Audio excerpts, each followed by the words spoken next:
Halo semua, apa kabar? Pastinya baik kan? Jumpa lagi di channel kita Jendela Film. Channel yang akan menceritakan film-film menarik yang cocok untuk kalian tonton. Hari ini aku mau nge-review film yang berjudul Parasite. Langsung saja, ini alur ceritanya.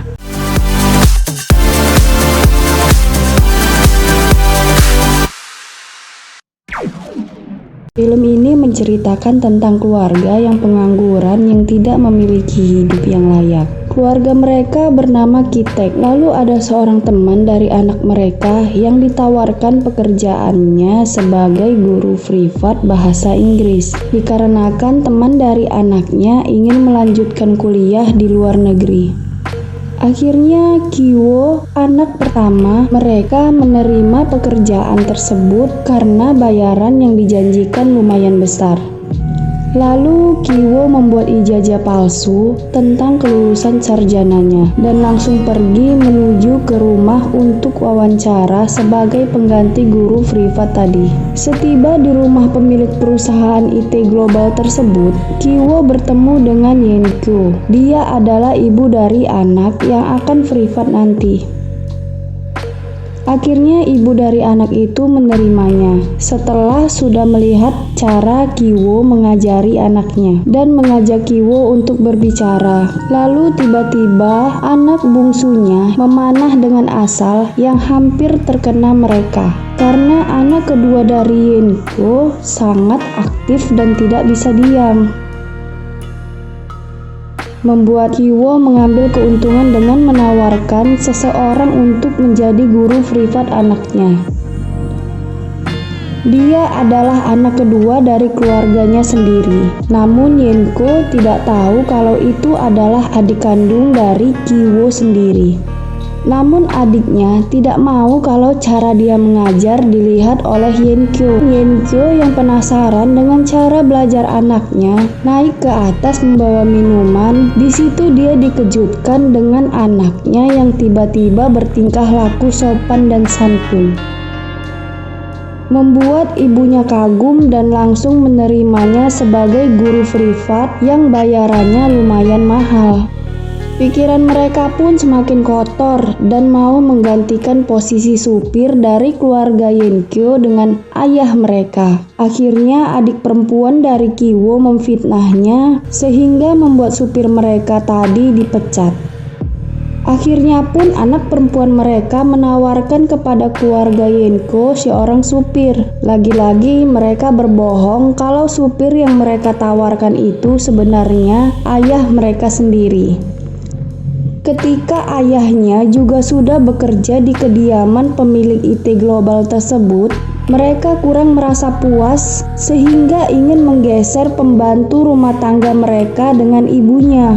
Mereka mencari tahu apa yang membuat bibi itu alergi, sehingga mereka membuat bibi batuk-batuk dan seolah-olah mengidap penyakit yang sangat parah dan menular. Yenkyo yang panik melihat darah yang ada di tempat sampah. Akhirnya dengan rasa tega dia harus memecat bibi itu dengan mengusir dari rumahnya. Akhirnya Kitek mencoba menawarkan seorang asisten rumah tangga baru, lalu menyuruh tuannya untuk menghubungi nomor yang ada di kartu nama tersebut. Sesampai di rumah barulah tuannya menyuruh istrinya untuk menelpon nomor yang ada di kartu nama itu besok. Pembantu rumah tangga itu pun diterima. Akhirnya keempat parasit itu berkumpul di rumah keluarga Yenkyo. Setelah beberapa hari tibalah di mana hari ulang tahun anak bungsu mereka tiba. Di situ keluarga berencana untuk pergi berkemping. Setelah Yenkyo, suami dan kedua anaknya pergi, berkumpullah keluarga Kitek di rumah mereka. Mereka merasa bahagia dan bebas, menganggap rumah itu adalah milik mereka. Tiba-tiba bel berbunyi. Mereka terkejut dan ternyata yang datang ke rumah itu adalah mantan asisten rumah tangga sebelumnya. Lalu istri dari Kitek membukanya. Bibi itu meminta izin masuk dan langsung berlari ke ruangan tersembunyi yang tidak diketahui siapapun, termasuk pemilik rumah itu. Ketika bibi itu berlari masuk ke dalam ruangan tersembunyi itu, istri Kitek mengikutinya. Bukan hanya dia saja, anak dan suaminya juga mengikutinya. Tiba-tiba mereka terjatuh dari tempat persembunyiannya, membuat bibi yang melihatnya sangat terkejut, sehingga bibi yang memegang handphone langsung memvideokannya. Lalu Kitek dan keluarganya sangat ketakutan dan mengikuti apa yang dibilang bibi, lalu menghukum mereka. Bibi dan suaminya pun kembali bersantai. Ketika bibi dan suaminya tadi lengah, mereka langsung mengambil paksa handphonenya tersebut, yang membuat mereka menjadi bertengkar. Bibi dan suaminya pun disekap kembali oleh Kitek dan kedua anaknya. Tiba-tiba telepon rumah berbunyi, sehingga mereka terkejut. Keluarga Yenko berkata kalau dia akan pulang ke rumah dan tidak jadi berkemping, dikarenakan hujan yang lebat dan tidak bisa meneruskan perjalanan. Mereka sangat panik dan kebingungan, membuat kita kembali memasukkan bibi dan suaminya ke dalam ruangan tersembunyi tadi. Kitek yang terburu-buru terjatuh dan membuat kepala bibi kebentur tembok sehingga mengalami gegar otak dan pendarahan yang sangat parah. Suami bibi yang sangat kasihan melihat istrinya seperti itu meminta tolong kepada orang dengan menggunakan lampu. Namun tidak ada satu orang pun yang bisa membantunya karena orang tidak mengerti dengan arti itu dan membuat bibi meninggal dunia dikarenakan banyak mengeluarkan darah. Suaminya sangat dendam dan dia berjanji akan membalaskan dendam dengan cara membunuh mereka. Ketika Yenkyo sedang bersantai dengan suaminya, mereka berdua pun tertidur di sofa.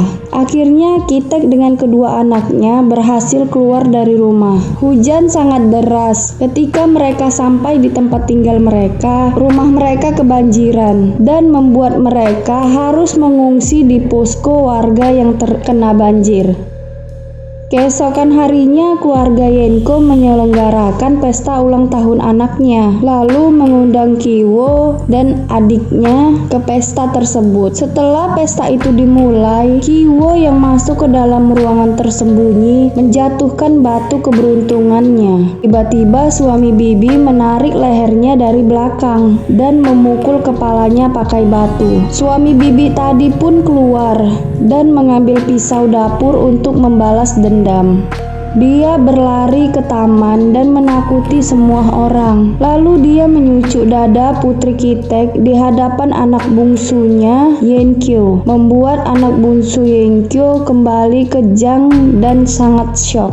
Suami dari Yenkyo yang sangat panik melihat anaknya langsung mengangkat anaknya dan ingin membawa anaknya langsung ke rumah sakit. Namun ketika suaminya Yenkyo meminta kuncinya dilempar dan menimpa badan istri Kitek. Istri Kitek pun akhirnya bangun dan suami bibi tadi mati dicucuk pakai pisau daging. Kitek yang melihat tuannya tersinggung saat dia melihat tuannya mengambil kunci seperti ngerasa bau dan jijik. Lalu Kitek pun menyucuk dada tuannya, membuat Yenkyo pingsan dan sangat syok. Lalu Kitek melarikan diri. Dan akhirnya rumah mereka pun dijual. Ibu dan Kiwon menjadi tersangka. Kiwon yang mengalami gagal otak dan adiknya meninggal dunia. Namun ayahnya sampai sekarang tidak tahu di mana keberadaannya. Rumah keluarga Yenkyo dijual dan sudah diisi oleh penghuni lain. Lalu tidak lama kemudian rumah itu pun kembali kosong dan tidak ada yang mau membelinya kembali. Kiwon yang tahu kalau ayahnya ada di dalam memberi isyarat kalau dia akan bekerja keras dan akan membeli rumah itu. Itulah akhir dari cerita Parasit tersebut. Dari film ini mengajarkan untuk kita menghargai orang dengan tingkah laku kita. Sekian dan terima kasih.